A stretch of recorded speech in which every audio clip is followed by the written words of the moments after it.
Pemirsa, masih di Liputan Sumsel.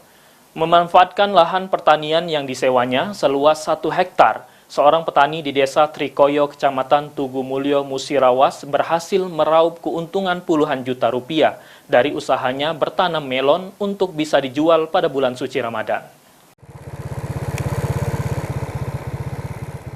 Buah melon merupakan jenis tanaman labu-labuan yang banyak dicari masyarakat untuk dijadikan sebagai bahan minuman jus untuk berbuka puasa selama Ramadan. Selain banyak mengandung kadar air, melon juga kaya nutrisi yang dibutuhkan tubuh selama menjalani puasa penuh. Tidak heran jika bulan suci Ramadan, seorang petani yang ada di Desa Trikoyo, Kabupaten Musirawas, memilih tanaman melon untuk dijadikan sebagai sumber penghasilan yang cukup menjanjikan. Lewat proses budidaya dan memilih varietas melon yang unggul serta pemupukan secara teratur, petani mampu menanamkan 4.000 bibit melon dan siap dipanen pada umur 60-65 hari dengan hasil panen bisa mencapai 16 ton. Kepada pengepul buah dengan harga 6.500 per kilonya untuk dipasarkan di dalam daerah hingga ke Provinsi Jambi. Ini tanam melon ya, ini kebetulan 3 macam varietas yang kita tanam.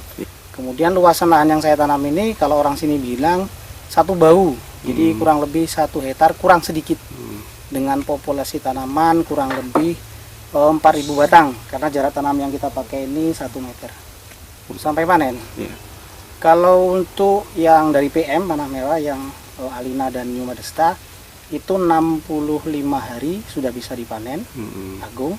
Kalau untuk yang Merlin itu lebih cepat, Merlin itu bisa dipanen. Untuk buah gudang 58 sudah bisa dipetik karena lebih cepat dia.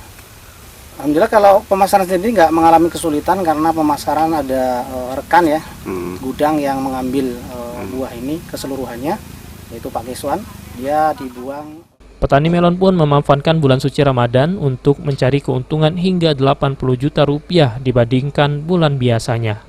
Adi Arianza, PAL TV.